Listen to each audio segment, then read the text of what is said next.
मित्रांनो, दर्शक हो,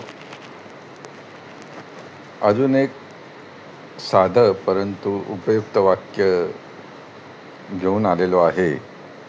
तर ते वाक्य आहे, कुरंजदू पत्तू पेर वरुवांग. आपण जसं म्हणतो की कमीत कमी 10 जण येतील. तर कमीत कमीसाठी बघा, कुरंजदू अर्थात हे बोली भाषेतलं सगळं आहे. त्यामुळे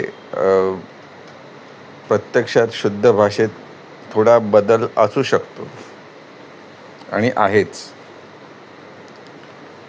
पत्तू पेर 10 जण वरुवांग येतील.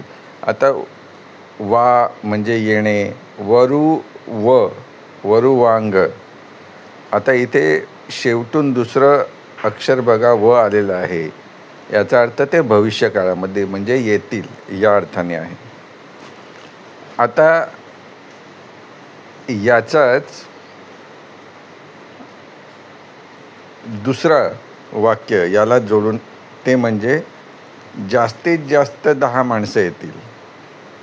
तर फक्त कुरंजदूला आपण अधिक माग पत्तू पेर वरुवांग म्हणजे जास्तीत जास्त 10 जण येतील.